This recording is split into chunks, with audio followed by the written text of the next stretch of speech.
Good evening, everyone, or good day, depending on where you actually are at the current moment. Today, we are here with an interview with amazing, absolutely incredible artist whose fan veil skill you have seen so many times online and on stage, I'm pretty sure. I'm sure you all know this lady, and I'm sure you've been learning her beautiful fan veil skill at some point of your belly dance probes journey. So today we have a chance to meet her live at this interview stream series, and I am so happy to introduce her. This is actually so amazing. I was looking forward to this so much, you have no idea. So I can see that our beautiful guest Victoria Teel is already online, ready to join. So with no further ado, let me try my best to add Victoria to this stream.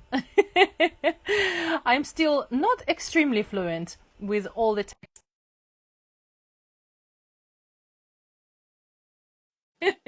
So meantime, guys, how are you today? How is the weather? How is your mood? How is your day, evening going? And I hope you're all on a very positive vibe, ready for this live stream, ready to ask questions and listen to the answers as well. Hello, Victoria. Hello. Hi, hi. Yeah. Oh my God, it's so nice to meet you. I was so It, waiting for this. This is Me so too. So good to amazing to see have you. you. Yes. Right, so just to make sure, guys, is everything okay? Can you hear us well? Can you see us well? Let's check the connection. So thumbs up, likes, anything, comment or mention anything if you hear any connection issues, anything at all. Silence would probably mean everything is okay as well, on Yeah. my experience.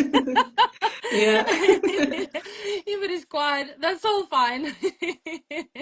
So while we're waiting for some reactions to make sure that everything is fine, of course, first of all, I want to say thank you so much for joining. Thank you so much for arranging time for this. I know your schedule is extremely hectic.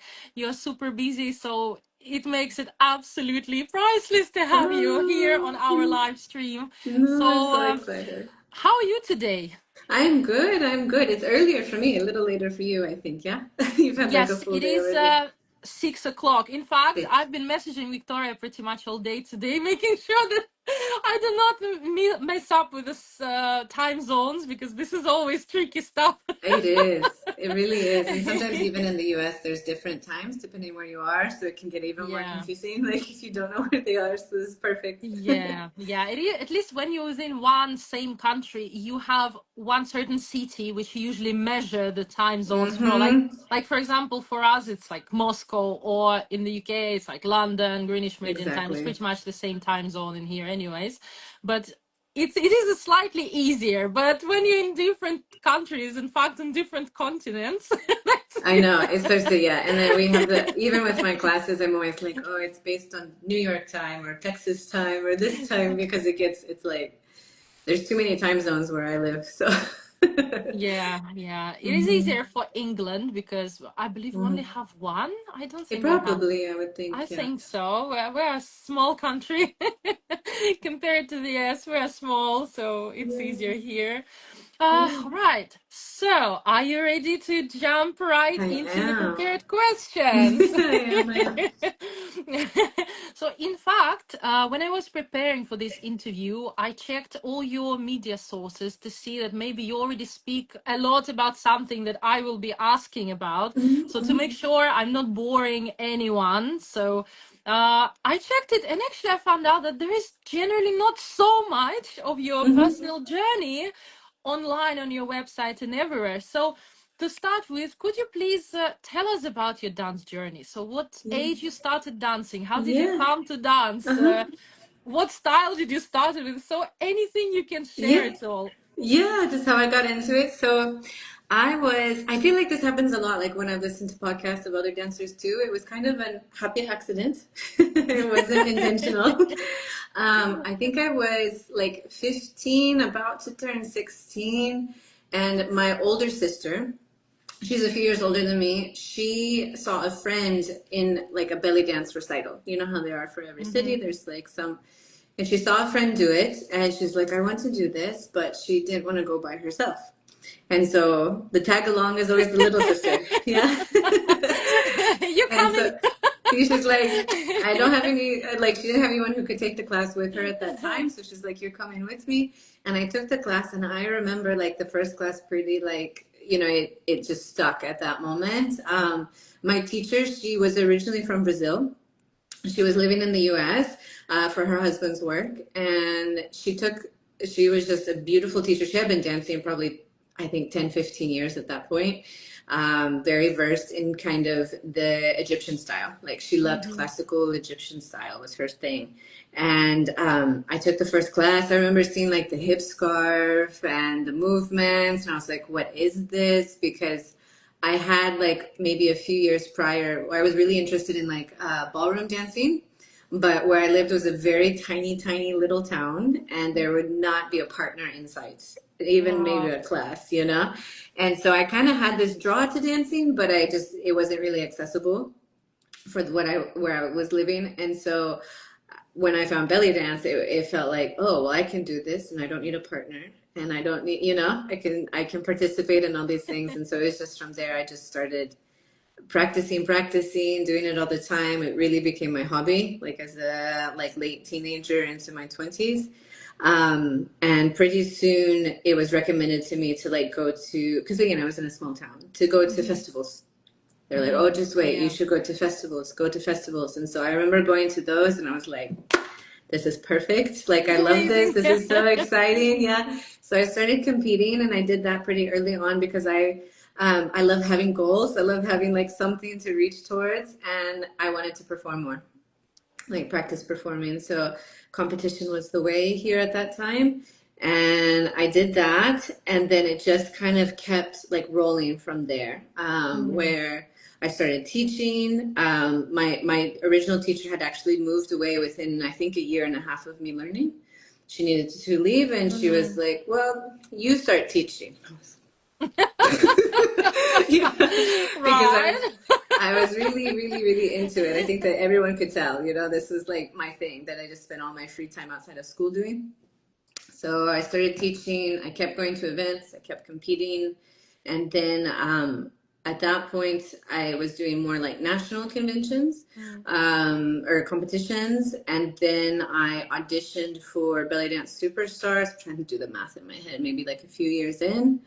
And then I got that, and then I was still in college at university, so I took some time off from university to go tour to see, like, do I like this? I did that. I loved it, so I went back and I finished my degree because I was so close. I had like just a little bit left, and I finished that. And then at that point, I just kind of told myself, like, I'm going to keep doing this until I don't like it anymore, basically. So Mm. I didn't know what that would be. I haven't reached that point yet. So Good. I'm yeah, so sure I've just, everyone is happy to hear that now. yeah, yeah, yeah, Not yet, guys, yeah. not yet. Yeah. No, I love it. And that was really the thing. Like, I had the opportunity to go pursue a career with my degree, or to kind of pursue with this momentum of dancing that was Mm. happening right as I was like finishing university. And I just said, okay, you know what? Let's try. Let's do it. Let's see if I can make it happen. And so I just kept doing that. And then that's where I started like just getting more, social media became more and more popular. So the dynamic of like how you can learn, where you can teach, of course, changed, as I'm sure you've seen. Mm. And then I started doing like getting invitations to countries to teach and perform, and that's where we are now. So yeah. And this sounds fantastic so far. And if not belly dance, what would that be? What would be your university main Oh specialism? man, it would be industrial engineering, which is a lot of programming and Excel sheets. So a lot of things like that. I don't know if I would have actually ended up there, but that's what I had studied, and what would Mm. have probably been the case for at least a few years. Yeah, interesting thing that my very first degree is civil engineering, which was Is a it? lot about AutoCAD. Yes, So, yes, yeah, and my AutoCAD. second degree was international business management and Hmm. employment law. So Hmm. I actually recently dropped my office to become a full-time dancer, but it is about you Ah, today, so we're coming back to you now. no, that's perfect though. I'm excited for you. Congrats.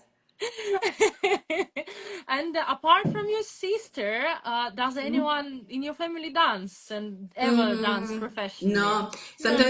Sometimes I'm fortunate enough to bring my mom with me to some of these events, and everyone's like, "Oh, you dance." And she has stage fright. Like she doesn't. Oh. She's like, "No, I don't dance." Nobody. It was just, Oh. yeah. But do they actually attend your events? Do they come to support you They from their yeah, they definitely audience? did in the beginning for sure. And then as everyone kind of, I have a younger sister and an older sister, so everyone was like developing their Oh wow, big careers and team. their yeah, That's a yeah, big lots of team. girls. Wow. But as they kind of develop their careers and families and everything, of course, like that's more limited. But now they still do. They try to like come when they can. Like I said, if I'm close to my any one of them, they'll come along, and Mm. then sometimes I can bring someone with me. I'm like, oh, come with me, you know. That's And so it's nice, really yeah. nice. Hmm. It is really interesting though that you didn't make belly dance addicts out of all of them. I know. Because that's what usually happening. Like everyone around gets addicted to crystals. They first of all they Hmm. become covered in crystals at all times. Yes. Anyways, like no matter Yes. whether you want it or not, because the house is covered in crystals. And then Exactly. they slowly kind of get in Hmm. there. Yep. And you mentioned, I believe, at one of your posts or at some of your website vlog or something, you mentioned that you took part in TV show, some Yes. talent show. Hmm. So could you please share again what inspired you? How did you get in there? How did you get the Yes. idea of applying?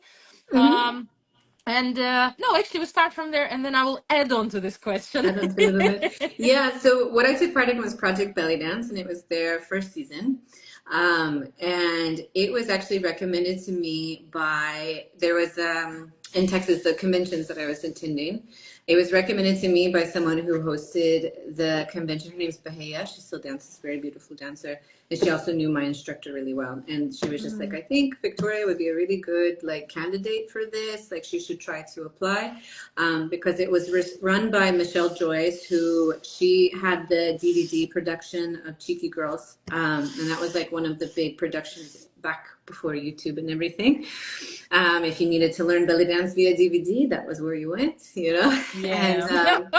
yep, and it was a really great team, and so it was something where you submit videos, and then they selected people from that, and then you would go and do the actual competition from there. And so there would be Mhm. challenges, very different than a normal belly dance competition. Of course, Mm. you're dancing, but there was all kinds of challenges. You had to kind of be prepared for anything, and then they slowly released it, I believe, on YouTube. It's like their series, and they went on to do. I know they did a second season. They might have done a third, but they kind of went from there on that point. Okay, that's Hmm. actually so interesting. You know, when you speak about all these cassettes, all the CDs, DVDs we learned from, we downloaded music, I feel so old straight away. You know? Me too. Me too. Straight away, I Hmm. feel so old because recently my mom was going through my very old stuff left back in my Hmm. home country before I moved in here in the UK. And she took out some weird looking thing, like a round, weird looking thing, and she sent me a picture saying, "What is that?" And it was a CD player, actually. Oh A yeah, yeah, yeah, CD yeah. player. Hmm. Hmm. Hmm. And even I didn't realize straight away what it was.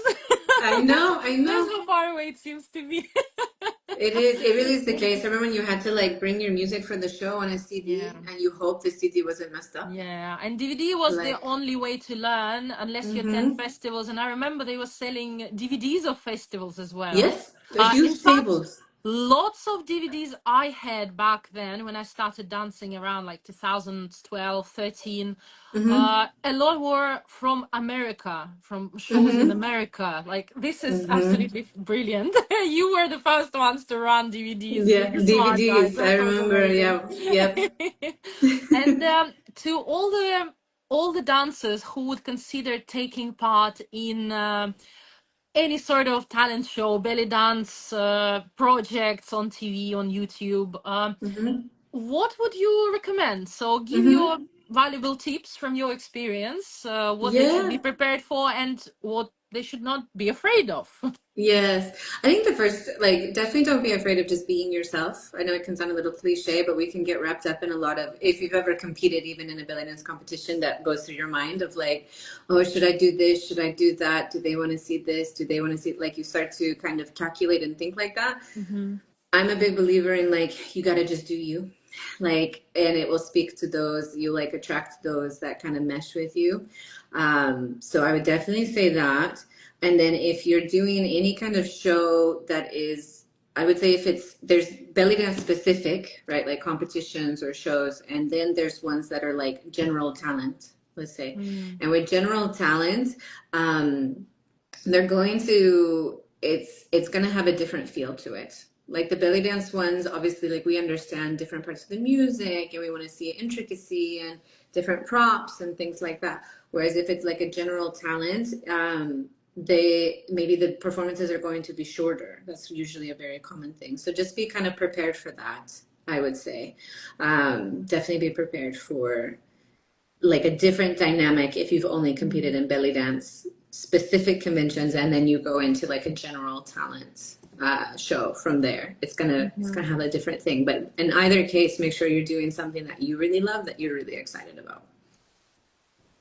Yeah. Oh, I think that's the point in general, just to do what you're absolutely inspired Mm-hmm. of doing. Mm-hmm. Absolutely, Exactly. absolutely.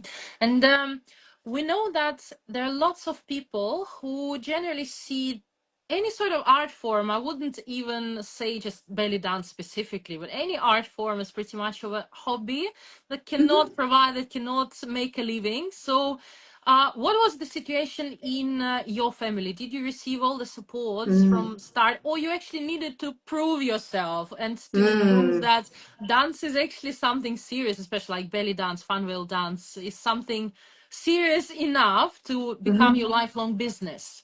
Yeah, yep. So I remember distinctly because again, I came not from dancers, and I actually came from a family of engineers and scientists. So it was like that. That's what everyone is in my family.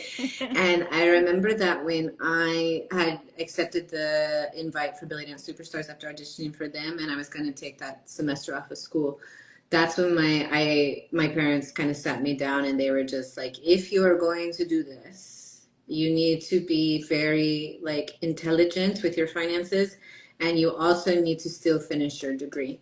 Mm. And they were like both.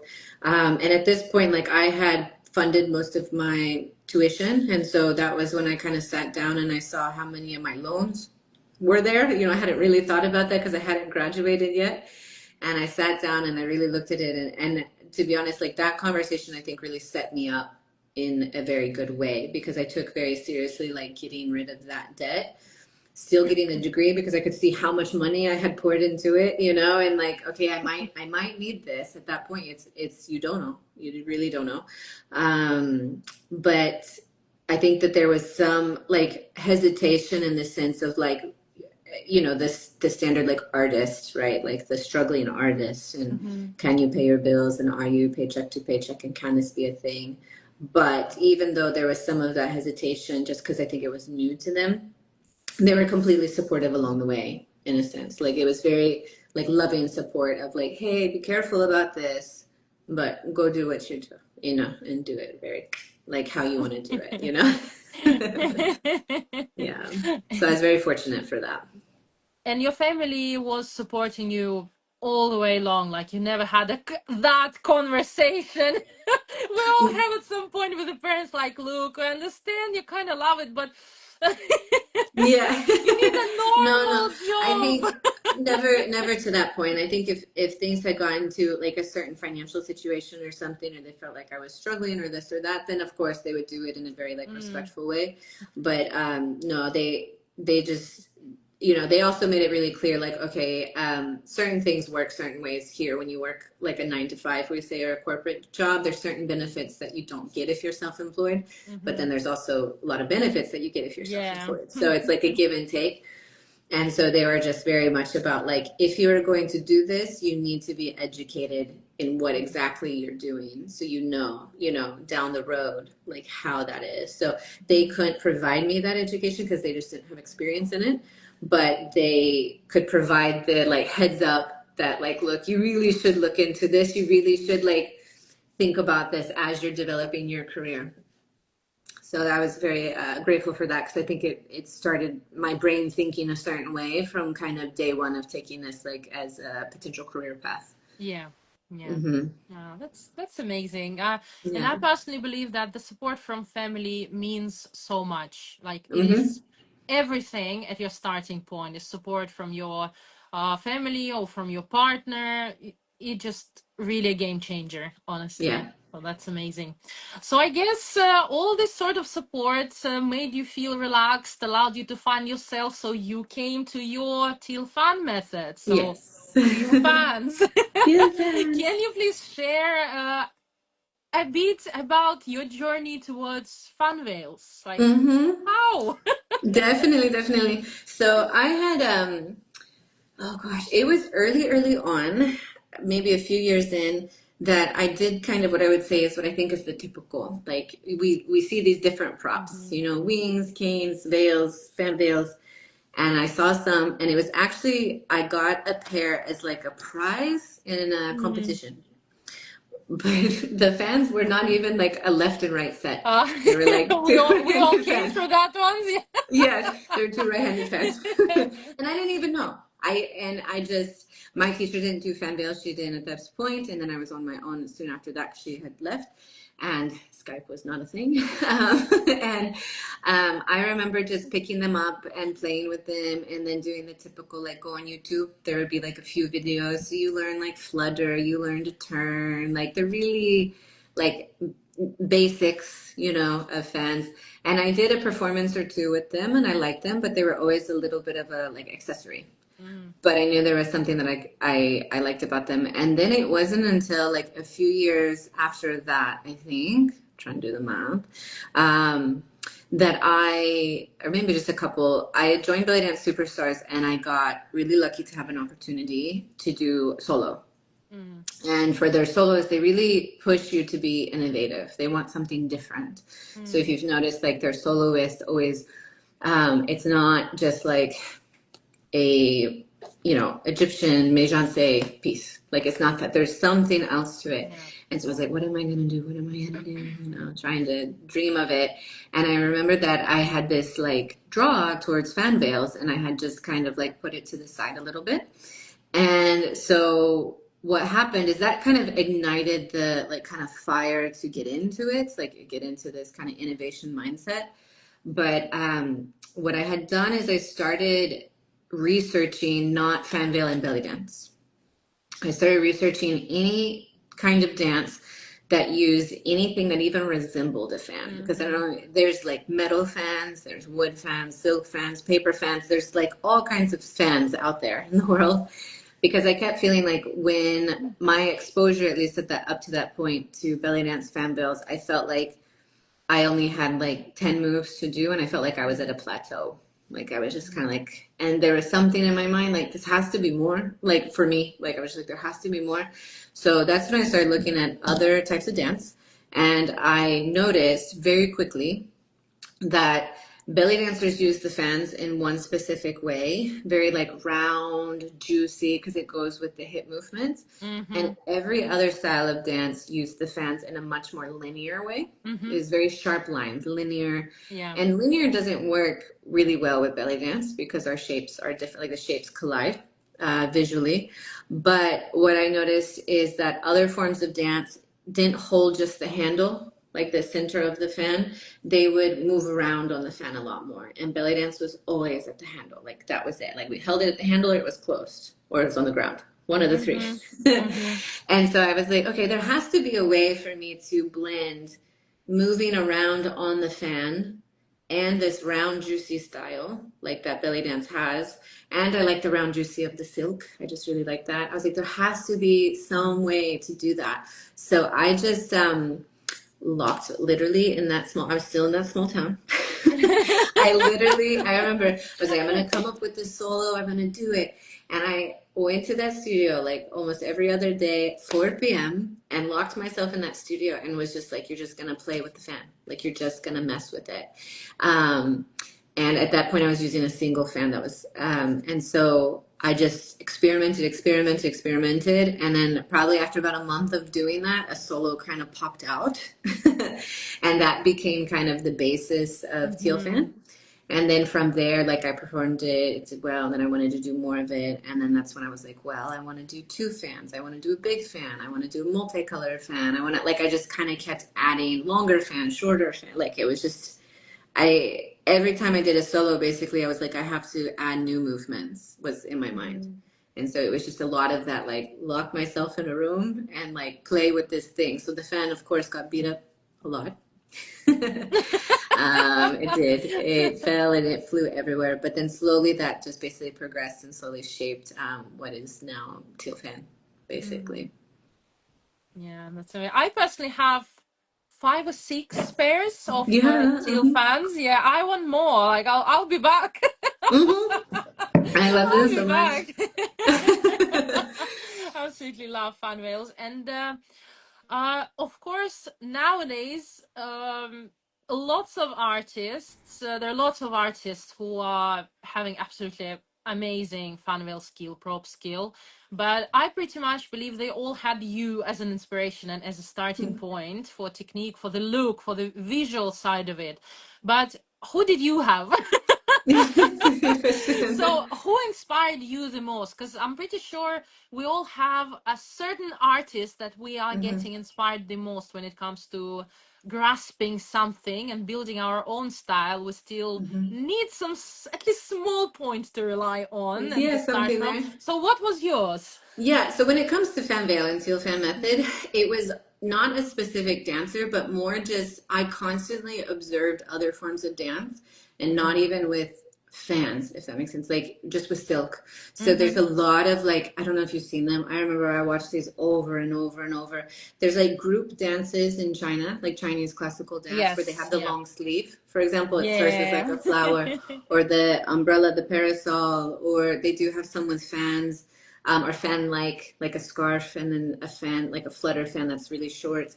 They have these. So I think I remember watching like a lot of those just in general because I felt like they moved in such a way where the props were an extension of them and not just, oh, here's my thing, you know? Here's my fun. Here's me. Here's me, yeah. So I didn't really, I don't feel like I had someone that I was like, yeah, this person, but it was just kind of absorbing um, non-belly dance, silk like Mm-hmm. props in group dances. I don't know what it is with the group that was so like, I think it was so mesmerizing to me that just how well they're synced, you know, and the formations, it's very nice. If you haven't seen it, Yeah. you should go look at it.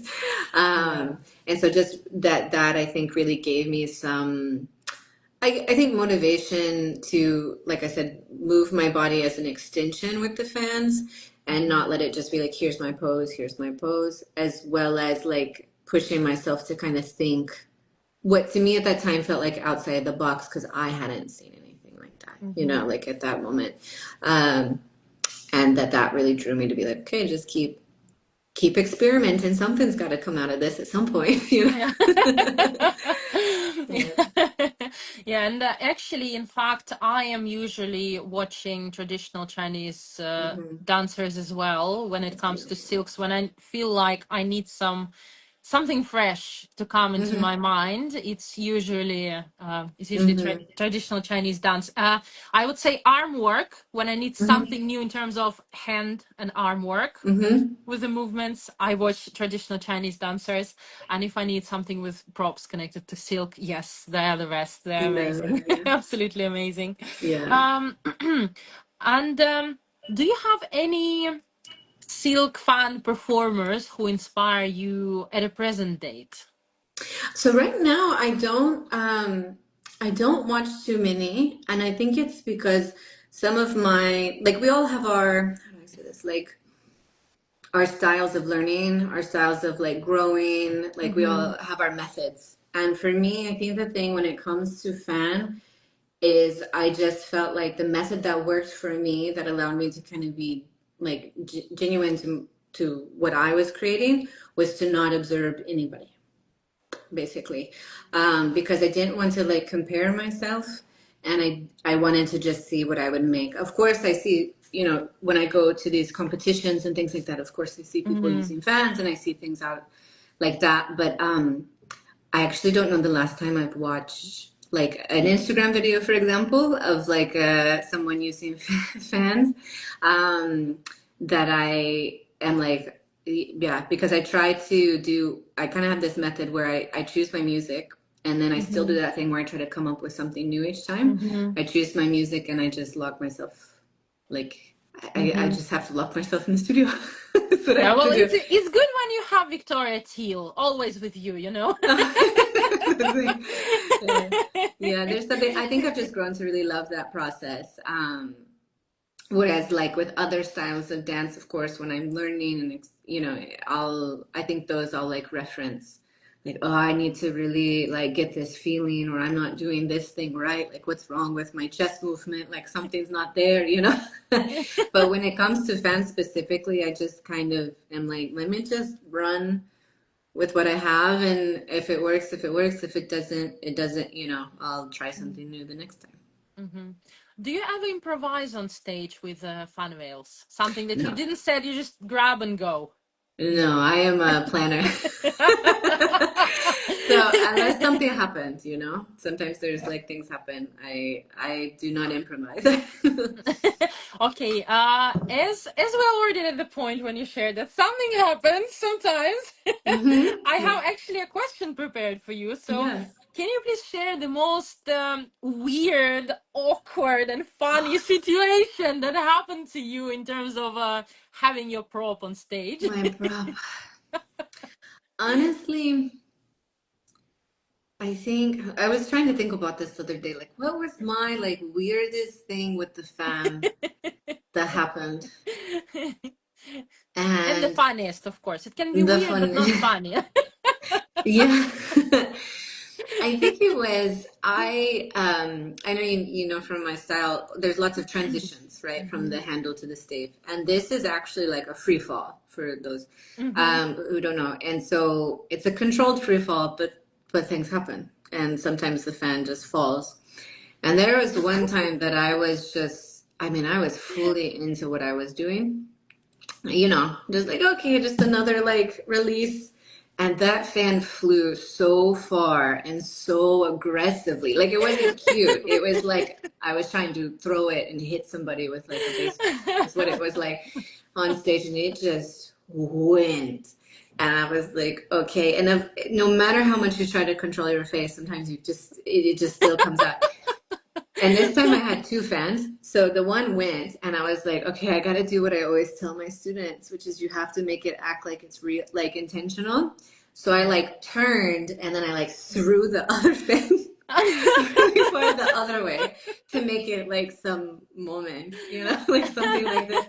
Because I'm always telling students like, oh, just whatever happens on one, do it to the other, or try to do more movements similar. So like people might get a feeling based on your face, but if you keep exaggerating like that, then they'll be confused, like, oh, maybe that was intentional, like they'll put that out in their mind. And yeah, it was like that. And I just remember after like some people being like, oh, I thought it fell, and I was just like, oh yeah, it fell so aggressively. Yes, it worked. It worked. Yeah, I was like, it's just when it flies like that. I'm sure you've had it. It's aggressive. Like I've had practices where they'll fly. I remember I posted something forever ago. I was doing something with a really big fan, and it flew out of my hand. And it flew. I was practicing at my home studio, and it flew and it like hit my fridge so much that I thought I dented like the front of the fridge. Yeah, I was like, yeah, this is not a safe sport sometimes. Yeah. I personally like crashed and smashed so many bulbs in my dance studio working with different props. Hmm. And I remember once I had a situation like obviously I usually practice barefoot. Hmm. And my very, very most recent bulb, now I have the flattest thing ever. It's pretty tricky to even hit. But before I had a hanging bulb, and I remember the most recent one that I smashed, and I changed it and I replaced it. I crashed it to tiny pieces, and it was everywhere around me, just like glass, glass, glass. And I'm standing in the middle of the room, barefoot. No one is at home, and I was like, damn. I do now. What happens And now? then I it hit know. me that I need to get this damn thing changed. I need the flattest Yes, you need a lap flat. ever. Yeah. So Mm-hmm. yeah, I know exactly how it is, and like It gets we so can dangerous. smash everything on the way, Yeah, everything. every little thing. Yeah. And how did you generally come, and when did you come to an idea of making extra large fan veils, like Mm. order a stave? Like, I mean, you need to Mm-hmm. pre-order this kind of thing. It's not something that you, especially at that Yeah. time, it's not Yeah, something it you was could not. buy. So how did you come to an idea, and how did you manage to get someone to create these Yep. staves for you? Mm-hmm. Yeah, so in that very first solo, the one with the Billy Dance Superstars, I had that's actually when I started. So basically from the beginning of this whole like not the super early on fan veils that were two righties, Mm-hmm. you know, not that, but one like okay, let me log myself in studio, let me play. That's when I was like, I also want the prop to look different. And I also had a Mm-hmm. feeling that I wanted to use one, not two, because I wanted to, I needed, at that point, I needed my left hand to help me do some things. And so when I was doing that, it's kind of a little bit silly, but I have like longer arms than I am tall, which is not really proportional, that not average.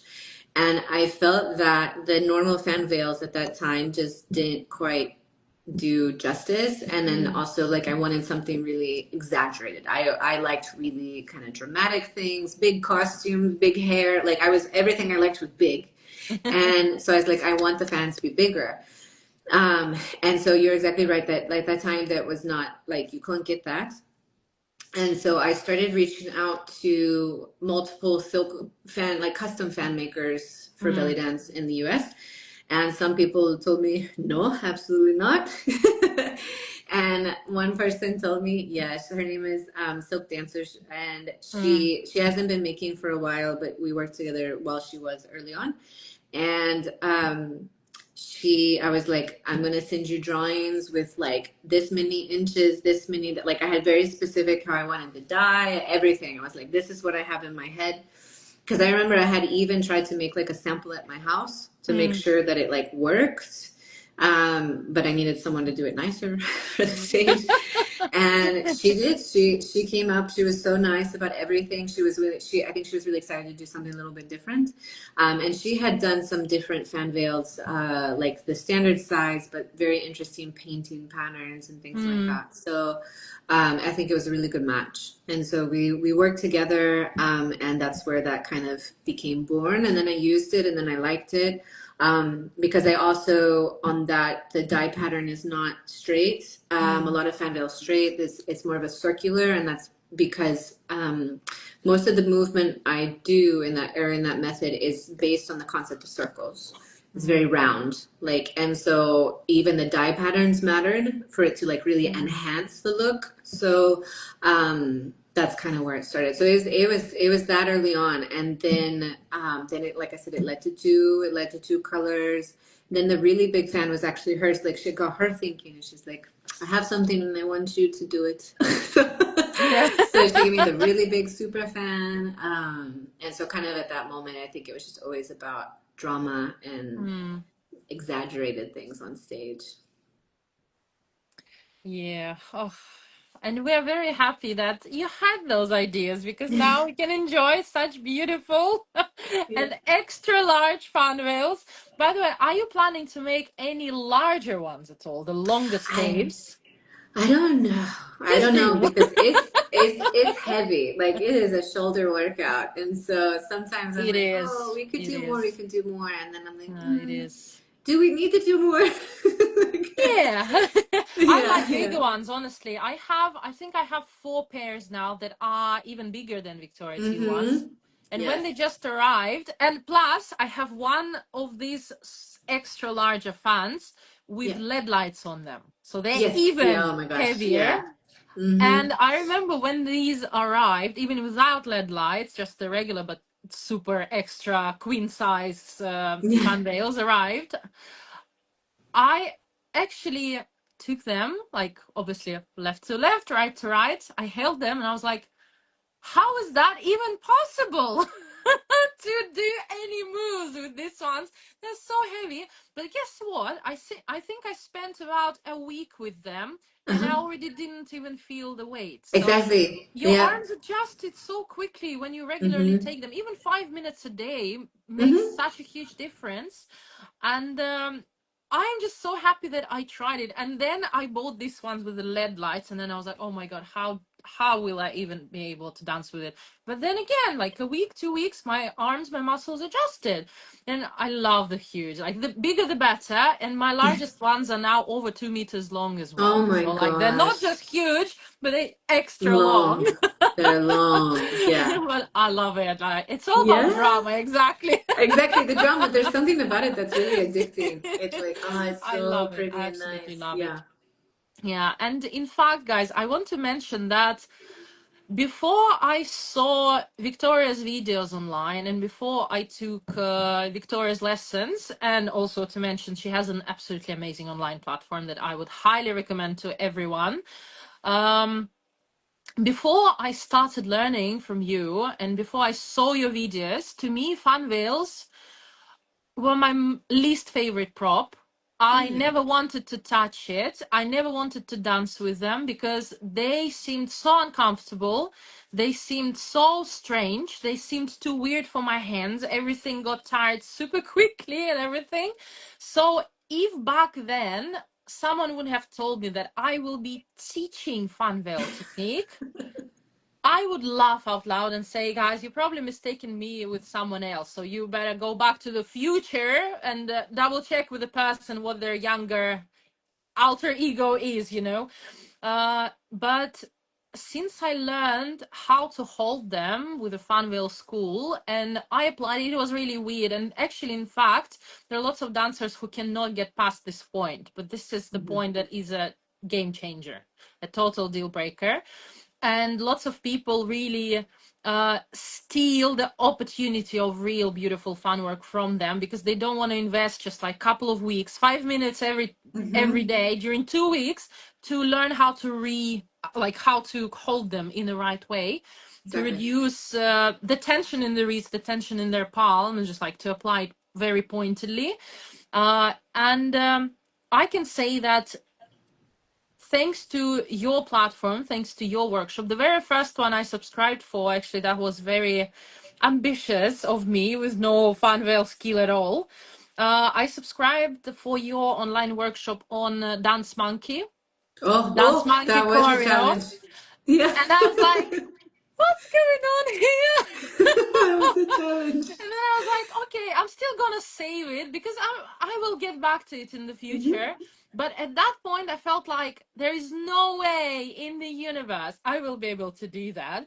But then I actually signed for your online platform. Again, guys, it's amazing. If you want to learn fun veils, this is definitely your greatest spot to No. check and to purchase because it is really great. It's very well structured. So thank you so much for creating this thing. It's Mhm. absolutely amazing, and it personally helped me so much. Oh, And it good. helped me to start finding my own point at Funwells. Who am I? How do I express myself? Exactly. But for Oh, this, you good. need the basics. And I'm really Mhm. grateful to you that it was your platform that actually gave me that basics. And lots Oh, of that good. I am teaching myself nowadays to people who come to me and ask for Funwell skill. So it is really amazing to actually have a person who can show you that Funwells are not as scary, they're not as creepy, they're not as difficult, in fact, Mhm. and you only need to invest so little amount of time daily through like 1 week, 2 weeks to grasp the Mhm. way of holding it. And this is Mhm. nothing, because for example, belly dance techniques, we learn it lifelong. There is never Mhm. this kind of a perfect spot where you know you grasp the technique, you're perfect at it. There's never end to perfect it. But when it comes to holding and operating the fan wheel, there is. And the combinations are endless, the variations are Mhm. endless, but the way you hold it, it's just you learn it once and that's it, and Right, it's that's there. it. So Yeah. this is absolutely amazing. The thing that you placed in there on your online platform for dancers who wants to learn fan rails it's just absolutely amazing. So thank you so much for that. Because to Oh, me, that's it so was sweet. my Funveil love and life changer. Change. I started That's loving that. I love Funveils that. That thanks to you were you. like, I hate. Like you're like, I don't like them. They're the least. And now that's like one of your top things. I love that so much. So thank you so much for that. Yeah, and yeah, because I always want my guests to have a little moment to shine and to sort of advertise their online projects and things. So you have a Funwheel school. I know that you have a belly dance online school as well with various choreos, technique classes. So just share a bit of things for people who are looking for something online possibly Yeah. and they just haven't Yeah. come across yet to your Yeah. platform. Yeah, definitely. I would tell people if you're interested in fan veils, for sure, the online studio that I have, VTTV, is the best place to go because whether you're just starting out or you have some experience, or maybe you took a workshop with me somewhere, but you want more, it's like that's what I'm always adding more and more to the fan veil side of things. And then if you are wanting just like different kind of choreographies, belly dance wise, or you're like, you see my videos on Instagram or something, you just there's something with that style that you're kind of gravitate towards, I would say definitely check those out. Because I tend to try to put in like my flavor, whether it's a shabby choreo or a drum solo or a veil. Like I try to kind of get my flavor in it so that you know that's what I can give to you, you know, and you can also stay, of course, with other people for other flavors. And then also what I'm slowly doing a little bit more now for anyone who's like super new to belly dance, I'm slowly releasing more and more YouTube tutorials where it's just going to talk through like just more bite size. So it's not going to feel like if you go register for a class in your city and take it, definitely do that. I would say if you're really invested, go. There's nothing that beats in-person lessons.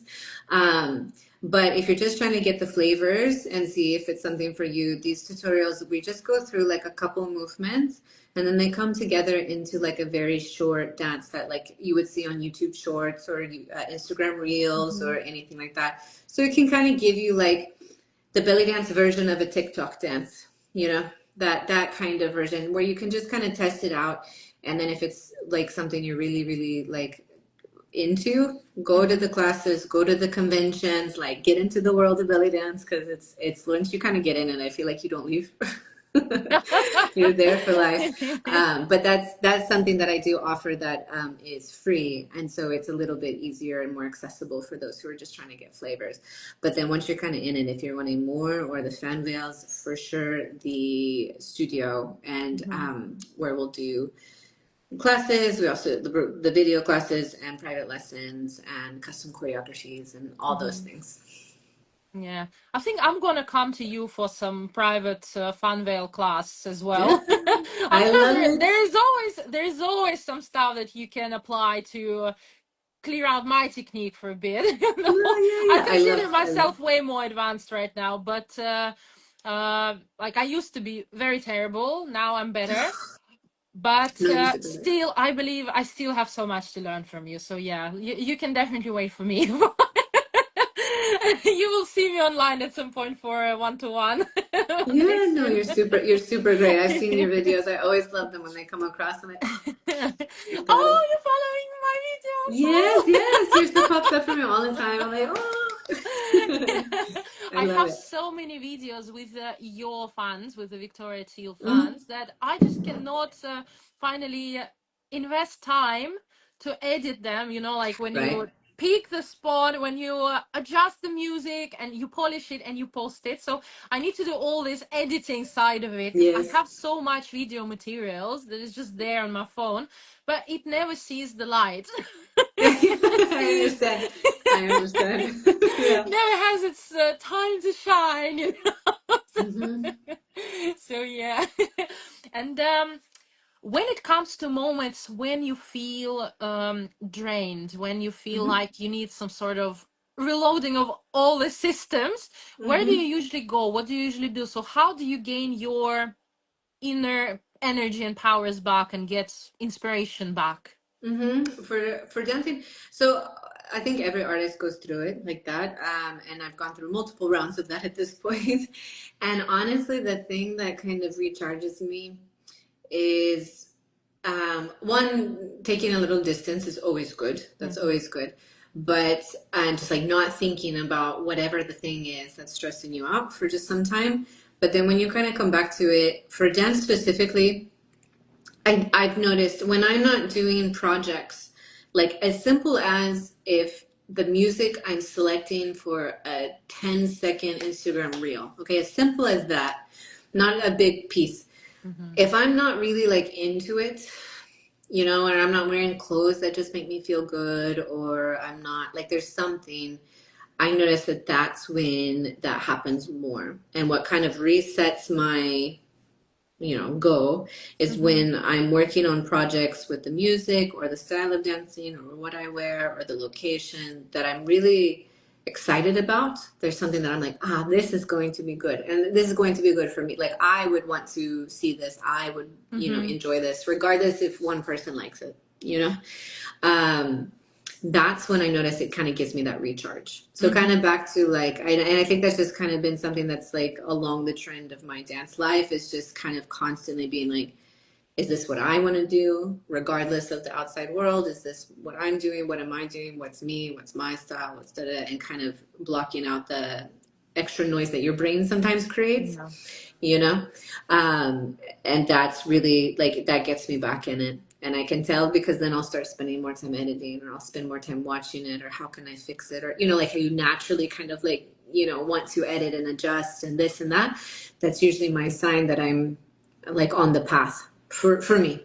But when I choose things that are just kind of like, it's fine. Like people use this all the time or blah, blah, blah, blah. It doesn't turn out good.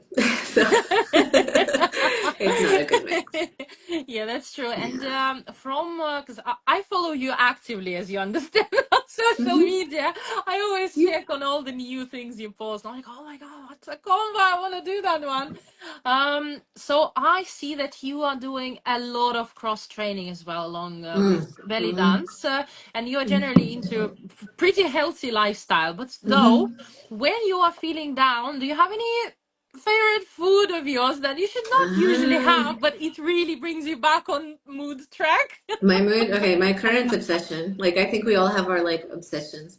This is to the point that now I do this weekly as my treat because I do. I try to eat very healthy. Part of it's because of Mm, allergies, and part of it's because of the job. mhm. Like if you eat not good, you can't keep up. Um, Yeah. But so I can't eat wheat. I actually have an allergy to wheat.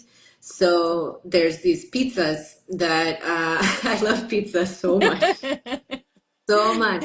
But I didn't eat it for a long time because of certain like allergy tests. And so now that I can have it with this like the cauliflower crust. Oh It's yeah. yeah, like Hmm. this. So it gets a little crispy. And so now I have like my weekly pizza day. Like I think even the other day I was talking to my sister about it. I was like, because she needed something, and I was like, yeah, I get this pizza. I put it in my oven. I'll add my own like toppings to make it all Hmm. whatever I'm feeling that day. And I'm like, I'm just gonna watch like a show. And I swear, the second I like take that first bite, I'm just like, life is good. Life is perfect right now. But I have to limit myself. I'm like, you only get one a week. You can't break that barrier. That's too much. Yeah. Yeah, I'm still learning the limiting side of the foods because yeah, as I am dancing way more now, I can feel Mm-hmm. the heaviness kind of a thing, and it really does affect your movement a lot when you have something extra on your kilos. It has nothing to do with body positive and stuff.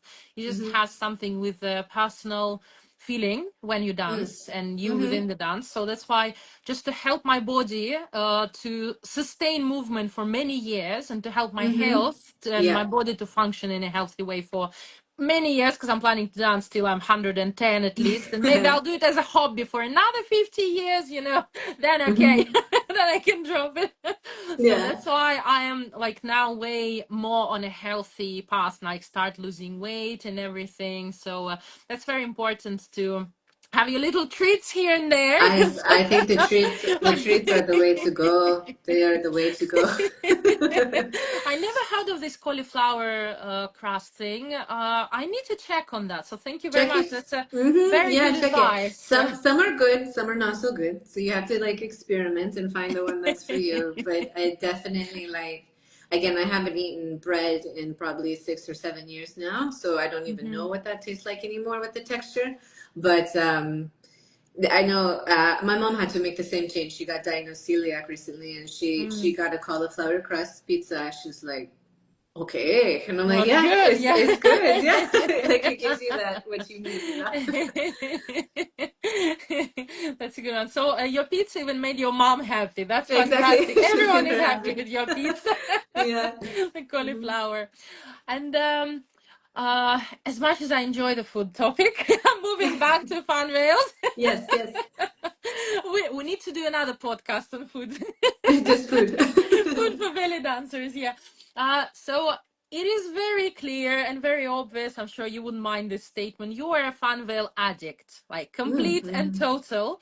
So can you share with us how many pairs of different Funwells you currently have? Yes, yes. I was trying to think about this and I was like, well, how many?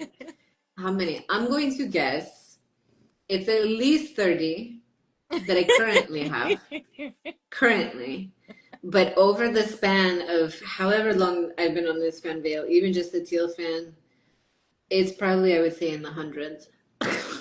Because they get, yeah, I would say, because they do get worn. And I'm like, some of them I don't have now because I either gifted them or, like they had to retire because of the silk. But yeah, I would say in that range for sure. So now, when someone will dare to tell me that I should stop buying fan wheels because I have so many, I'm gonna show them this interview. I'm Yes, gonna yes, track yes. specifically which minute and second of this interview stream this particular part at, and I'm gonna Hmm. say, "Did you hear the number? Am I anywhere near? No, I No, still you're have fine. the space for progression, you know." You're fine. Yes, you're fine. Because I Hmm. always think like, oh, I have too many, I need to stop. No, now I know I don't have to. No, you don't need to stop. And you also mentioned that very first large fan whale pair that you ordered, that you made as a collaboration with the artist. Do you Hmm. still have them? I don't think so. I think it got so because I think what happened because I remember there was like my coveted fan veil, the initial one that I was like, it's the first teal fan. And I think what happened is I was teaching like in-person classes in a different city, and Mm. I would give like the old kind of worn out fans for them to practice with because when you first start they get a little more destroyed. And that just did it in. I think after a few Mm. sessions of that, I was like, "There's no saving it. It's Oh, it's oh. gone." But we'll remember it in photos. Yeah. Hmm. Yeah. I had a pair of mine which I didn't totally ruin them. It was a regular ones because I decided that when I'm practicing something new, there's no way I'm using expensive, No, don't. beautiful silk Yeah. ones because I Hmm. knew they're gonna be ruined. And I had a quite a large fan wheel pair that I wanted to practice with. They were from AliExpress, so like I didn't invest too much into Yeah. them, and I did not kill them completely, but still there were tears here and there at the very like outer stave. While I was practicing. And I remember what I did was I literally glued another layer of Hmm. chiffon, even not even Hmm. silk, but chiffon right on Over. top of the full fan, Yeah. like the surface. And in fact, they were alive for such a long time. And then I gave it to my student. I just Hmm. literally was like, just take them. And I believe she's still using them. She's They're using. still alive. So They still. that's That's good. fantastic. They're Yeah. still there doing their job. So it's Yeah. amazing how sometimes you just don't want to lose your favorite ones. It's like Hmm. they form a special bond with Yeah. you. Yeah. It's like your baby. Hmm. You Hmm. want them to leave and do the beautiful job longer for sure. Exactly. And also, Victoria, I noticed that you're not just a Funwell addict, you're also a training costume Yes. addict because Yes. every single video you post, I'm like, I love that training out. I want that color. Oh my God, where I can find that Hmm. one. So the question is pretty much the same. How many of the training outfits you have, and do you buy them or you make them specifically in a color Yeah. match? with a fan veil. How does Mm-hmm. that work? How does that go? So, for the ones that are like the hoodie with the pants, I buy all of those, and I have tried so many companies. Like I'm like trying to find the perfect one, for me. I love them, and I would say again, that's probably like 20 plus. There's something about 20 plus. I would say that. And it just, yeah, I just started kind of like, oh, I have this color. Oh, I want that color. Oh, I need this color. Oh, or like, what slowly started happening was also like I would have a new color of fans that we would launch with Teel Designs or Mm. something. And I'd be like, well, need a new training suit. I would like give myself an excuse, for it. It's like, well, I was not planning this purchase at all. Like, but I have no choice. Like I have now no choice. they have to I match. Yeah, we have know. new fan veils. That's it. I Simple as love them that. so much, and they slowly became more and more like accessible. It became more of a common Mm-hmm. thing, and that was my favorite day. I was like, no, you can get all the colors, all the That's things everywhere. amazing. And do you plan to buy more fan veils in the nearby future? Oh man, I mean, we're definitely going to be making more. Like as time goes, there's always like for a new costume or a new thing. So I think that that's how I kind of like collect more is when we at Teal Design start like coming up with Mm-hmm. something different. I'm like, well, where's mine? So, yeah. I'm getting this one. hmm And do you ever buy fan veil pairs from someone else, or you stick to your brand completely? Right now, I've just been sticking to my brand probably for the last I don't even years and years. I would say 5, 6, 7 years. I don't know. I've been just sticking with my brand. Yeah. hmm Okay. Well, new fan veil means new training costume, so you Exactly. have my full support on that point. Yeah. Definitely. And uh, do you have any like links, any maybe you have it on your page, like in your bio or anywhere, the link to where people can purchase these training costumes. The train sets. So, So actually, it was this like perfect timing because I got this one recently that I have on now, and I love it. And I was filming some things the other day, so I was gonna put it because the company name is spelt a little bit weird, or to me, mhm, it's a little bit weird. It's Automit, but I'm gonna put it out there and I can share it with you too. So if anybody wants it, but they mhm, have like a handful of colors, and honestly, I got them and I was like, these are good. Like mm, after again having so many that, so I'm gonna put that probably over in the next like 2 weeks or a week. There'll be mhm, something up about it, mhm. but because they have good coloration, and I've been really happy with the ones I've gotten from them. Yeah, they look very vibrant. I absolutely love the Mm-hmm. look of it. And Mm-hmm. I think, again, you were the one who absolutely hooked me onto having something matching my prop Yeah. color Uh-huh. on me, like a training outfit or something, or belt. At least some small detail needs to match my prop, because I was recently recording a workshop for like for an online school for September, and it was a workshop on veil voile. And Mm. I decided that no, I want something matching. So like Much. my veil poi had some purple on, so I decided no, Mm-hmm. I must have something purple on myself. Yes. It's so fun. It's like you know how I think it's people see very commonly, like people have the matching sets when they go to the gym, like how that kind of became. I feel like there's Mhm. something about that that just makes you Yes. feel Yeah. nice when your fan Oh matches yes. your outfit for the day. hmm That definitely changes your attitude inside Yeah. straight away. When you prepared, when you thought so precisely about what you're gonna put on, if it's matching, you straight away feel somehow more serious about the action hmm you're doing while Yep. wearing this Exactly. after all this prep. So that's Yeah. amazing. And when you when you see someone's video online, for example, on Instagram, you're browsing, you see my video popping up on your on your yes. news file. Do you ever note the technique side of this video straight away? Like you start catching the mistakes, you start catching something that you would correct Mhm. or it's generally easy for you to switch off and just enjoy what you're seeing? It's definitely, I think it's a mix. It's like, I would say I usually start in just like the enjoyment, phase. Of course, if I'm judging a competition, Oh, it's a different of course, story, of course, of course. that's very focused, on like what is going to help the dancer.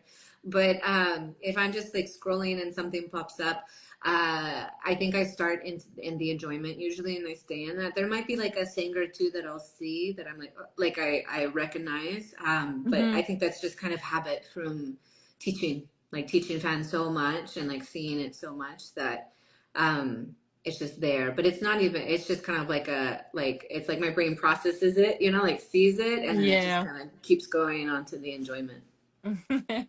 Mm-hmm. And do you ever comment under anyone's post or video online saying, "Oh, I think if you would do this, this, and that, that would benefit you very much," or you Good. never jump out of nowhere? Not usually.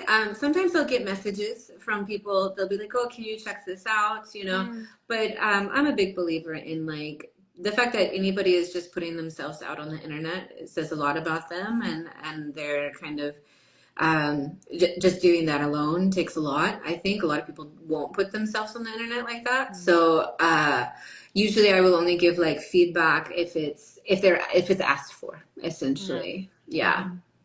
Yeah, that's great. And how do you generally deal with hate online? I'm sure you receive lots of that stuff. Yeah, it's pretty fun. I recently Yeah. dived into that because over a sudden my recent performance video got almost 4.5 million now, Oh yeah, yeah. and Wow. Hmm. I think my face says it all, to be honest. So I Yeah. realized that I don't really care. Like, how do you deal with the hate, and how do you usually manage to deal with that? So what's your action Hmm. plan? And did it take you a long time to learn how to deal with it with a Hmm. healthy mental state way? Yeah, yeah, it's a really good question. I'm sure with you get both sides when you have that much viewership. Yeah, you got a lot of love too, I'm sure. Uh, um, yeah, so I do remember it did take me a minute, and I also learned that every platform is a little bit different. I don't know if you've noticed that. Every Yeah. platform is a little bit different. So it took like an adjustment for me years ago to kind of get used to like someone's gonna have a comment, someone's gonna say something or an opinion or this or that. Um, and so it took some adjustment. And so one thing is I noticed that like if I've noticed this in some of my like students because they're teachers as well and things like that. If the comment kind of like hits you, like you kind of get Mm, like that tinge that happens. Because sometimes it won't, right? Like you'll get a negative comment and it's just like, well, whatever. But something kind of, usually it means that you were having some version of this thought or like a fear around this thought previously. And so kind of understanding that the main reason that that bothered you was probably because of something you were feeling, some fear you had, and kind of I found the best way is like acknowledging that, like, oh, I have this fear, let's say, about not using uh, an Egyptian song, let's say, or a Lebanese song, something like that. mm-hmm, And if someone puts like, you should have used this or something, I might be mm-hmm, like, I might have like that tinge, but I realized that that really stems from me having that fear. And so then I just try to address that fear that I have. Like, okay, why do I feel that I need to do that? Let's say with fan veils. There's no mm-hmm. reason. Fan veils aren't Egyptian in any way, Yeah. like why do I feel that way? And it's probably me trying to like prove something, A, B, C, D, whatever. So that's always been a tactic that I think helped me shift in the beginning Mm-hmm. when I was getting it, because I picked up like, why do some negative comments not bother me at all and other ones do? And I could always kind of tie them back to something that was bothering me in some way on my own, and Mm-hmm. that just kind of vocalized it. So it kind of came to the surface.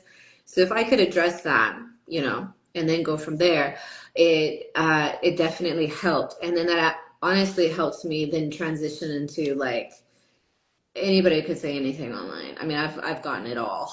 Like, and I'm just like, whatever, like it's not like it just kind of flies by. So I would recommend that to people who are like going through that of like kind of maybe pay attention to which ones bother you, and then what kind of, thoughts and things you can have to kind of validate yourself as to like the fears you're having. Because it's gonna come, like it's just part of it and it's gonna keep being there all the time. And to laugh about stuff too. I think really like not taking any of it too seriously. My family's very good about that. Mm. Like I think there was a comment I got, and it's not even like a mean one or anything, but someone was convinced that my video was AI. Okay. Convinced because they thought like with how I look, with the music I'm doing and the dancing doesn't go Mm-hmm. together. So they were convinced, and I remember sending this to my family, and my mom found it the funniest thing on the planet, like this kind of thing. So just also keeping Mm. humor, I think, is really, really good idea. Yeah. I would say that if someone thinks that your video is an AI creation, that is just so good that it seems Seriously. unreal. So to me personally, that would be the biggest compliment The out of biggest all. thing you have to think, yeah. That you're doing Yeah. something absolutely extreme magnificent. It Mm-hmm. looks unrealistic. And really just like, So this that's doesn't go, fantastic. yeah. Yeah, so just keeping humor with things, whether it's mean or medium or good or this, I think it's also like at the end of the day, this all social media and your health. Don't let it affect your health, basically. Yeah, that's Mm-hmm. very important not to let it to. Yeah. And Mm-hmm. when you're watching things online or when you're seeing some gala show performances of your colleagues who perform with fan veils, do Mm-hmm. you ever compare, for example, your style to their style, their technique to your technique? And do you still catch the moments when you think, oh, that's actually really smart. I'm going to try it myself too. Mm-hmm. So I would say that like when I'm out and about and at festivals and I see fanville dancing, I will pick up like which techniques are happening, Mm-hmm. like this one, that one, this one, that one, they transition this way, this or that. But I don't I think it's honestly based on how my mom raised me in some sense. She was very much about like not comparison and about like you've got to be like the best of you, and that kind of thing. And so now when I watch fanville dancing, I don't think I like put myself in the picture of it, if that makes sense. Like I Mm-hmm. see it and I see if they're enjoying themselves, if they're having fun, or let's see something they have like a accident and how well they recover. Like I'm happy for them, Mm-hmm. all that kind of stuff and that. But I don't think I really put myself into the picture. And then yeah, I don't think I have like applied something I've seen in years because I just tried to have this method of it's just the method that worked for me basically, which Mm-hmm. is like to isolate my brain and my creation from everything else that's going on. Mm-hmm. Hmm. Yeah, Yeah. that sounds logical, of course. And I know that we didn't discuss this kind of question before, but I really want to ask you something of my personal interest. Yes. Yes. When because obviously lots of dancers nowadays went through your fan Teel Mm-hmm. school and everything, so there are literally lots of quite famous dancers nowadays who teach fanveil technique, and they use not just your technique, but they literally use exactly the same Mm-hmm. combinations and they Right. create exactly the same patterns Yeah. that you create and you teach at Mm-hmm. fanveil school or on your page even. So it's just literally thing to think, like copy paste kind of a Copy style. paste. Let's call Yeah. it this Yeah. Yeah. way. Yeah. Because obviously I can even say for myself that I have just recently started getting out of it a bit because I forced myself to, because I want to find myself within this Yours. performance, Yeah. myself within the fanveil work. Yeah. That's great. But there are people who don't bother to do that. How Mm-hmm. do you see that? Does it bother you at all when you see that some dancers get invitations to teach somewhere and they're doing exactly 100% what Mm-hmm. Mm-hmm. you do and you deliver? Mm-hmm. I think that so when I had kind of started, I would go somewhere, and sometimes this would happen like after the fact. I would see like as someone got exposure to me, and then that showed up, and it was like a learning process because Mhm. I just hadn't had this before, and I didn't have like a lot of people at that time that I could talk to about it who maybe went through it, but with like a different prop or a different style or a different thing that was going on. So there was like a little bit of an adjustment early on, but I kind of stuck with the concept of like if I just kind of, I mean, I feel like I keep repeating myself. I'm sorry if it's boring, No, no, but no, like absolutely, absolutely not. It's I'm like, all I feel great. like really truly, like if I just do what I do and I do it what makes me happy and the best that I like to do and this and that, if people like obviously people are going to learn it, you know, that's what I'm here for. I'm a teacher, you know. Obviously I'm going to learn it and some people are going to just keep with that and keep the same thing, Mm-hmm. but I will kind of keep doing my style and that will kind of speak basically is what I'm trying to get at. Like it kind of speaks online that I'm the fan veil person, you know, and that this is what I do. You know, that's Victoria. She's the fangirl. So that will speak, and my style will be there. And so there may be other people doing the like you said, copy paste, and they get imitations and this and that. But I do think like there's even just a general at this point. There's even a general understanding that people like can put my style there, you know. And then I'm also very happy to like something that took me some time is the fan veil industry was not really, or like sector, let's say, like we Mm-hmm. had the ISIS wings and those veils and Mm-hmm. the whatever. Yeah. I just don't think it was really that big when I had started, you know, it just wasn't. And I'm just happy that I could contribute something to where now it's like, now it's growing. Like as I'm traveling more and I'm getting to hear from people that they're like, oh, it's super famous, like Mm-hmm. fan veil super popular now in my country, and it wasn't like a few years ago. Yeah. Just being able to be like, okay, like I could do that, you know, and that now people get to have fun with fan veils, you know, is exciting for me. So I think there's that, like as far as like my personal experience with it. And then I am a big believer in general. I tell my students this all the time that I'm always telling them like go study with other people, go what you are doing right now, which is amazing. Of like, okay, you learn from me, you learn the combinations, you learn this, but now you're trying to like find yours, you know, within that. I think that's the best thing. And so I encourage all my students. I'm like, a lot of times I don't want to make choreographies for them. Mm. I'll like go make like a minute and then come to class and I'll tell you what to fix. Ah, you yeah. know, you know, like I'll tell you Technique because wise, yeah. yeah, because that process like really changes them. Like it Yeah. really changes their development. And the only reason that I got like a voice of mine was because I locked myself in a room and I just kept doing that, you know, like that's the only reason. And I wasn't looking at other people or searching for a move or a thing or this or that. And so I encourage people, especially if you are going to be teaching like or looked at for something, like Mm-hmm. you want that skill where like it's we say like homegrown, Mm. like it's homegrown basically. So I would just encourage people to do that. Like don't run away from choreography. Please. don't don't run away from it. And if you are wanting to be on like a level of like being invited to teach and all of this, whatever you're doing, you want to know and you want to be able to do it like your way, your style, Mm-hmm. whatever it is. So I try to like anyone who comes to me, I try to transition them into that like methodology Mm-hmm. basically of dance in general. Mm-hmm. So those are kind of like two things. Like I said, it's kind of my personal take with it, and then also like what I encourage as a teacher. Because I don't think that it's great to be like I'm the best at X, but you didn't develop X, let's say like that choreography, or you hired, you know, someone for a choreography, you know, for that, and then that it's like it not quite, you know. So I think it's really important, you know. Yeah, I usually estimate my personal skill with pretty much any prop because I like working with various props. So you Hmm. can probably see on my page, if you look at it, you will see Yeah. poi, you will see flags of different sizes, different kinds.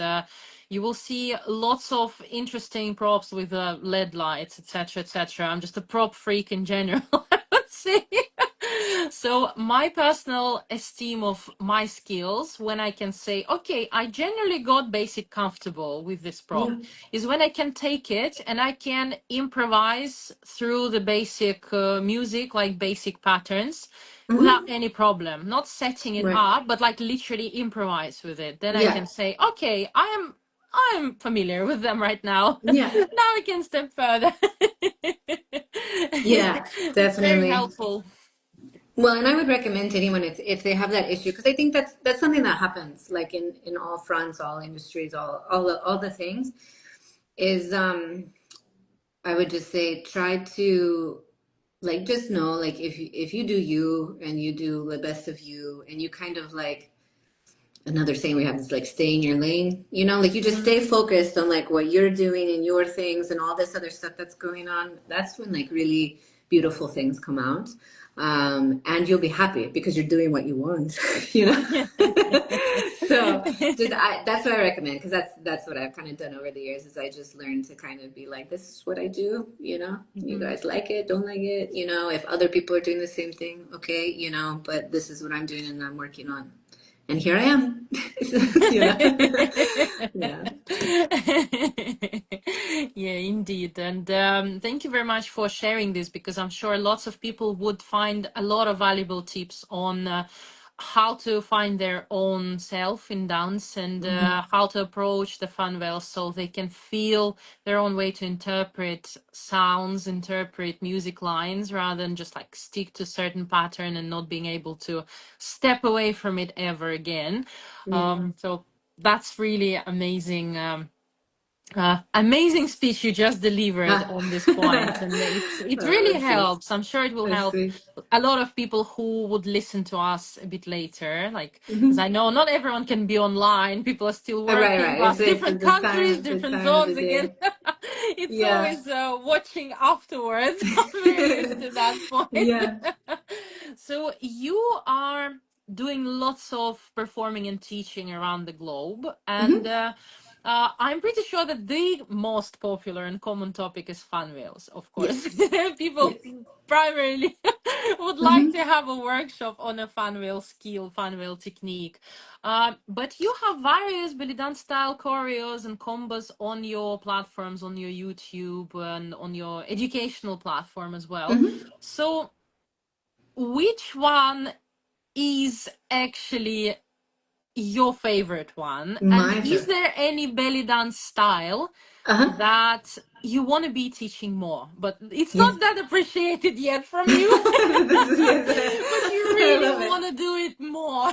Yeah. Apart from fan wheels, of course. We know that that's your absolute love, absolute Yeah, I passion, was gonna say, I but have to say, fan veils really are like it really is. Like I can't deny it. Like sometimes I'm like, oh, like, I'm teaching this again, and I'm like, no, I like this. um, so I've been really into. I think it took me a minute to develop this because, of course, like fan veil got developed faster. Mhm, But I was always trying to do drum solo or shabby or lyrical or something. And I kind of picked up that I really like this like concept of fluidity and like that mhm, style. And so when I was doing that one or doing that, I've noticed that I've been kind of integrating that more and more into whether I'm doing shabby or a lyrical piece or drum solo. And I think honestly, that's like, I really like that. I really like that a lot, like the fluidity stuff. And so um, I think it came out the most I started teaching a lyrical piece with Greek music because it would have a little bit of that feeling without all the turns and kicks and things that were mhm, coming from ballet, for example, or modern dance. But I really have put that more into that piece that I really enjoy. And then that's kind of I've started to see it sneak up more in drum solo and in shabby more. mhm, And so I would say it's that.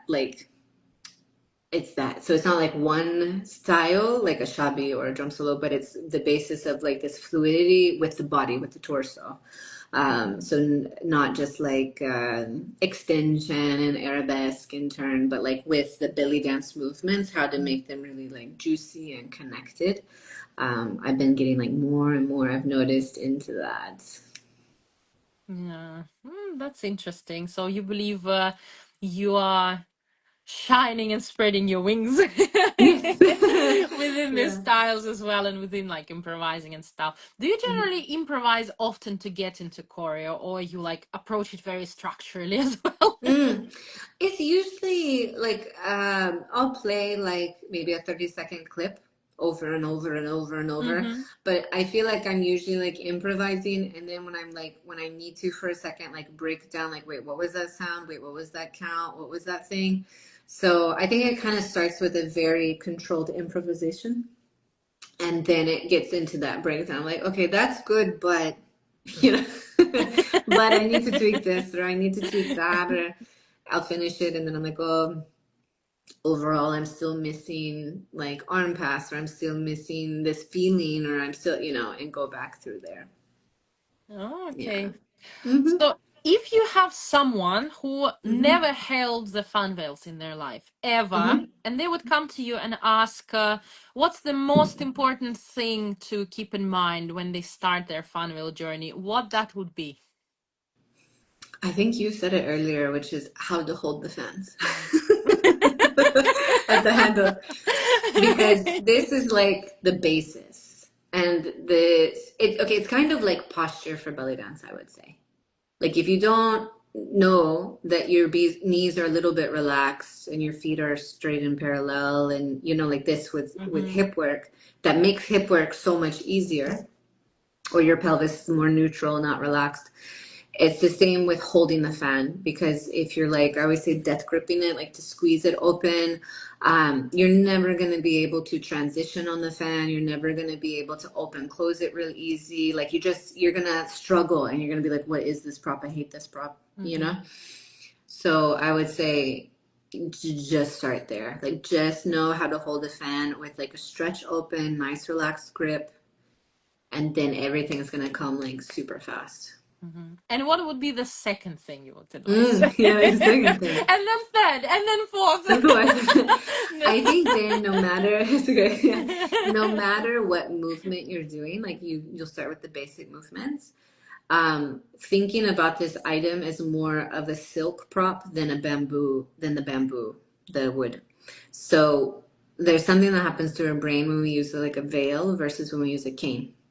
And when we use the cane, it feels more intense, more sharp, because the material is hard and it's there. Whereas if you have the veil, you tend to be a little more floaty and, like this. And so the fan is a mix, right, of the two. And sometimes for at least the belly dance style, and maybe flow arts, I would say too, that you want your brain to be more with the silk, if that makes Mhm, sense. So you're more thinking soft movement. They can be quick, but soft movements, airy movements, lifting the silk, all of this, and not the harshness that kind of comes with the wood of like snapping shut, snapping open, dropping because it's heavy with gravity. mhm. Um, this little shift in your brain will make a big difference in how you're executing all of the movements. That's a great one. I don't think I've had this one in particular at your Funvale platform. So, guys, we just had an exclusive Well, thanks. material from Yes, exclusive here. Victoria Teel. Let's hope she's not going to charge us Yes. for that. Yeah, yeah, That yeah. was that was an absolute exclusive. Yes. That's all I can say. Right. So these, I believe, are all the questions that I have prepared for today, and all the additional questions that I pulled out of my mind. As always, there's always some add-ons during the conversation. Like it's absolutely unavoidable. So I don't think I've seen any questions. I guess people are still getting back home from jobs or like still working. We definitely picked a very interesting time for interviews. But Yes. of course, guys who have been with us today, thank you so much for your attention. Thank you so much for joining.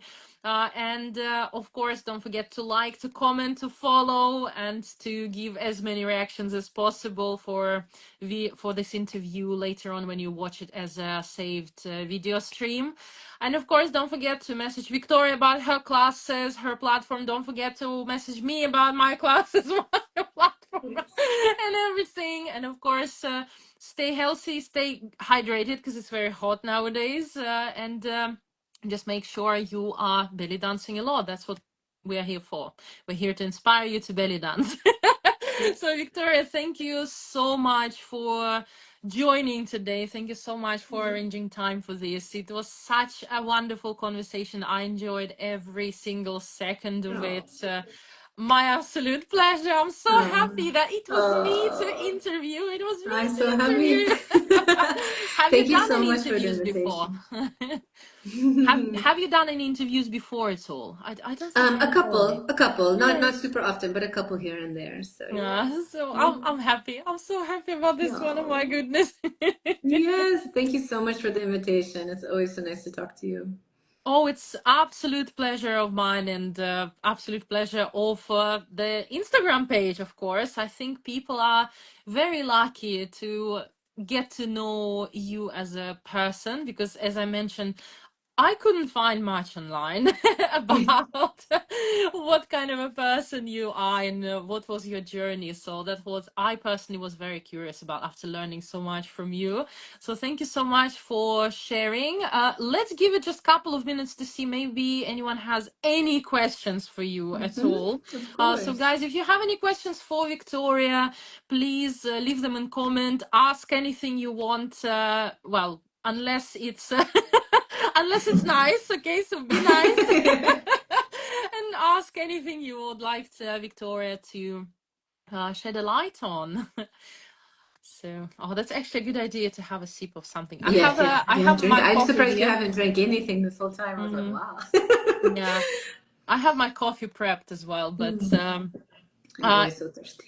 it's usually the case. Like I prepare a drink, a coffee, anything, and then during the interview, it's just always there, and I just completely forget about Very valid. Yeah. it. So I usually drink it after. Mm-hmm. And then, okay, whatever. I'm used to that, you know. Yeah. Actually, I have a question that came to my Mm-hmm. mind now. While we're waiting, maybe someone else would ask something in chat at the end of our stream. I know you're doing your own costumes, right? Mm-hmm. So, how Mm-hmm. long has it been since, and how did you learn to make your own costumes? Yeah, so my mom was crafty. She was really crafty, and because I started while I was still like 15, 16, you know, they saw the cost of the costumes and they were like, no, you know, we're not doing that. And my mom could sew, like she used to make so many things for us. So she started, and then as it kind of became more and more like something that I was serious about doing, and I really liked making like my solos like a whole piece, you know, it was like Mhm. about the music and the hair and the costume, like I wanted a unit, and that meant making things. So so she taught me a lot, and then there was a period of time where I would do like a lot of the, we kind of figured out like my strong suit was the decoration Mm, and her strong suit was the structure, like of a mm, skirt or the sewing, the zipper in, or you know, things like this. So we kind of would do that. And even when I lived away from her, I would like come back into town for like a week, and all we would do for like 15 hours a day is just work on like costumes. Or I'd costume. come like with the belts already decorated or something. So we would do this, and then slowly over time, I just kind of learned more techniques, or we were learning together, to be honest. Like she didn't, we were just like, we've seen this, let's try to figure it out, you know? Yeah. So we do that. And then I have started slowly buying more costumes. So a lot of times, Mm, like in a year, I'll have like maybe one or two purchased and then one or two made. Or mhm, like recently, I think last year I purchased a beautiful costume and then it was more of a short skirt style. And mhm, then I wanted to use it for a different kind of piece. So she would put, like, she could add panels or add a longer mhm, skirt or, you know, like mhm. adjust it a little bit Yeah, yeah. like that. So that's kind of what we're doing. I'm excited. I think this fall, like, I just got a beautiful costume from Soufel. This is my second one from them, and that should be online hopefully soon. And then, but then she's also making like one that we've actually been trying to make for like since before 2020 because it's before like we've been trying to make it for a long time, and and now it's finally coming into like this year. So it's a lot like that, yeah. And just a lot of experimenting, you know. And she had that basis of sewing, which really helped. And do you enjoy the process in general? You I like do. them. Honestly, the only reason I stopped is because I started running out of time. Like it takes, a lot to do Yeah. the beading and decoration, and so it was like a nice thing to do, but then I had to kind of come to terms with the fact of like, when I was making one costume a year, this was fine, you know. But now that it's multiple in a year is not fine. So yeah, but I do really enjoy it. I miss it, to be honest. When I can get to it, I'm like, oh, this is Mm. relaxing. Yeah, stress relief, that's true. Mm-hmm. That's so true. Yeah. Right, so I don't think anyone has questions, but to be honest, we discussed so many things. So Mm-hmm. once again, this stream is going to be saved. So if you want to watch it at any moment, you just come to Gold of Belly Dance page or Victoria's page, my page. It's going to be shared everywhere as Mm-hmm. collaboration, so you can find it anywhere you want, guys. Easy as that. So once again, thank you so much. It was so nice Of course. meeting you Yes. and have this wonderful face-to-face conversation with lots of insights. And I hope to see you soon at, well, one of the festivals somewhere around the Yes. globe, and of Mm-hmm. course at live lessons, because yeah, Yes. I'm so planning to do one. Yeah. Oh, I'm excited to have you. Okay, so have a wonderful evening, wonderful day, probably still day in there. And keep doing what you're doing because we love it so Oh, very thank you much. so much. Thank you. Thank you so much for the invitation. It was great. And if anybody has their questions they think of later, they can always message. There's always an option. Yeah. So, yeah. Yeah, if you have enough comments and questions, we may do the second stream. We can do a section on food. Oh, don't So, even get me started on that one. yeah. I love to eat. I really do. Yeah, So, food, food with Victoria Teel. Yeah, yes. that sounds good. We will That do sounds that. so good. Perfect. So who knows? Maybe one day. And for now, guys, have a great time. Thank you for being with us here. Lots of hugs, lots of kisses. Stay tuned. Bye bye, Bye, everyone. guys. Bye, Victoria. Thank you Bye. so much. Bye bye. Thank you. So nice to see you. Nice seeing you too. The pleasure Mhm. is all mine. Mhm. Bye. Bye.